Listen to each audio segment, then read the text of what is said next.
What's up, y'all? Akasan here on Star Wars Day. It's about 12:30 a.m. right now. Everybody's going home. I'm actually going to the movie theater. I'm not seeing the 12 a.m. showing, which is actually a little better. I'm actually seeing the 3:20 showing. But if you're not familiar, in Japan, we have something called Last Train, my lightsaber right there. Last train is at 12 a.m. So in order to get out here in time, I have to take the last train over here to Shinjuku and stall for the next 2 hours or so. Oh my God, it's so cold. It's like 5 degrees right now. Anyways, I'm gonna go secure my ticket and we'll take it from there. Me, DC-san, and another guy. I'll let you know. All right, I'll let you guys know in a bit. What's up? Oh, time to use the force. This is the red light district. It's called Kabukicho. You might know it from some of the Yakuza games and Shenmue. Maybe, I don't know. Actually, did Shenmue ever go to Tokyo? No, I think he was always in Fukuoka or Yokohama. Anyways, looking for sailors. It is so empty. I only ever see this site usually when I'm missing my last train and I have to find a place to sleep. Let's see, some hot panty girls. Donkey open. Oh shit. Dude. And I don't know if you guys can see it. There's Godzilla right there. I want to make sure I secure my ticket correctly, but I think I'm in the right direction. Here's a better look at it. Oh, Godzilla. Huh. You know what? I've been here so many times, just realized there's a hotel here. Shit. Well, now I know where to stay. The only problem is I did bring my cosplay stuff, but I don't want to hang out around the theater when the midnight showing comes out. You know, everybody's going to be talking about the movie. I don't want that shit spoiled. So I don't know what I'm going to do. I was going to wear some headphones or something. I don't know, but that's the difficult thing. But let me go reserve my ticket first. All right, pick what I'm talking about. Kylo, what's up? Looking good, man. Oh, what you got? I love it. Hey, high five, man. Use the force. Right on. Okay, I'm about to dress up.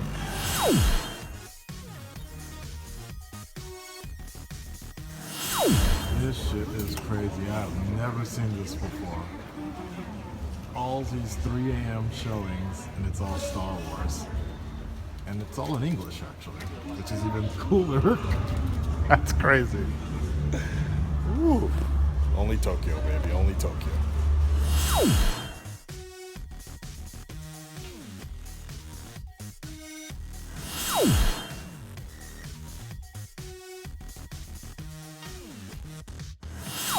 Highway robbery right here. Look at this, the Kylo Ren lightsaber right here at the movies. It's over $400 here. These are over almost $300 each of these, which is actually cheaper in some places in Japan. Ooh, I don't like the Darth Vader one. It's too hard. But I'll make do with this one.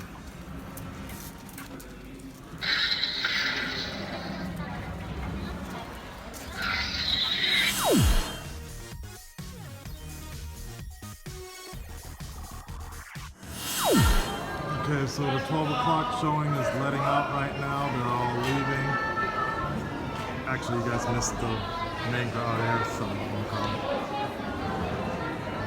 They look pleasantly surprised. You can't really tell. It's Japanese, but you know. I'm sure they had a good time. But we're trying to avoid all the spoilers. So we're just chilling over here. Me, and we got Kylo behind me. The only costume people are like Kylo people. It's funny. Oh, there's some Jedis right there.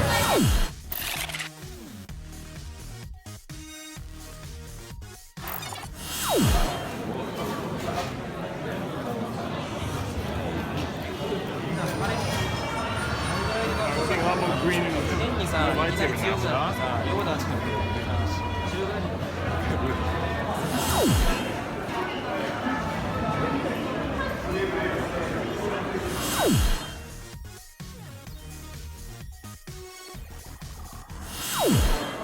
All right, guys, we're about 10 minutes out.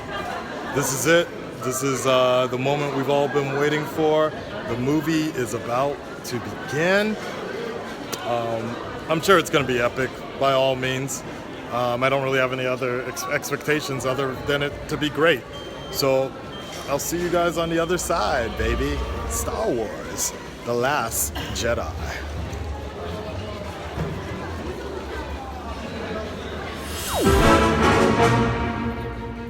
So many credits.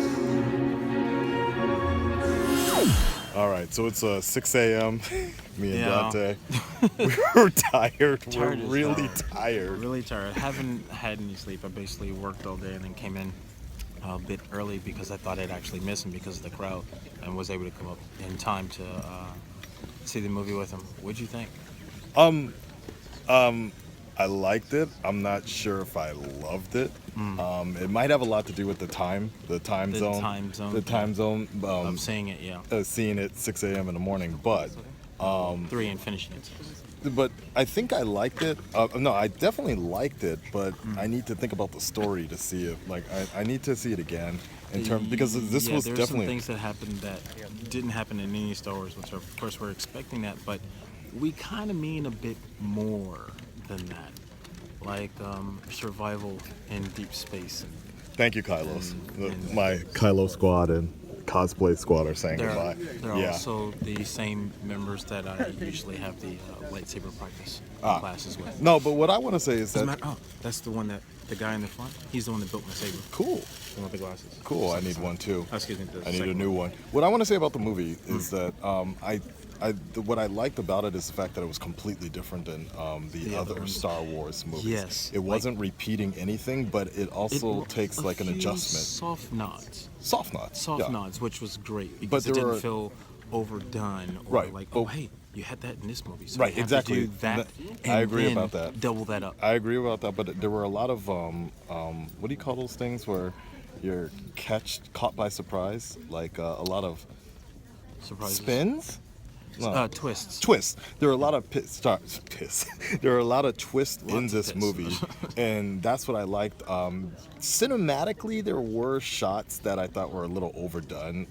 Sometimes, there are lightsaber a few, fight, but there were a lot of twists. Like, a lot of twists, and that's what I think I really like about this movie, though. It was very different, but it still had a Star Wars element that I think you have once said, because we've had this argument before. It's like, I'm really only in it for the Jedi Sith story. Yes. But this story had that, but it had something more. Right. And that's something that I like, because growing up with Star Wars in every iteration that they've had, animated, live action, whatever, games and things, you always look at it as like, well, why does a character have to be limited to just these things? Because that's just what Luke did, or because what Yoda did. There's so much more for them. And I will say that there's also a point with, like, a lot of criticisms I think people had about Kylo, Luke, just in general. I think they did a really good job of, like, attacking those kind of criticisms and saying that it's not all about, like, we build up.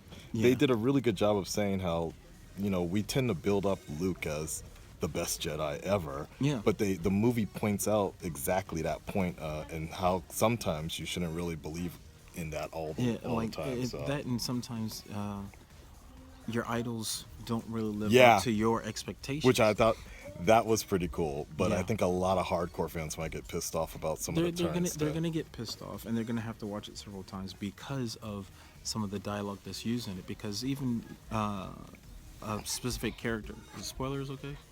What? Are spoiler okay? No spoilers. Okay, so specific character that shows up and gives a explanation. When they give the explanation, the dialogue they're using is very specific, and that's gonna piss people off. All right, they're kicking us out. Like, we gotta go. They're like, we gotta get the fuck home. Yeah, me too. Give us a second. If I have more thoughts, we'll come back. All right, okay.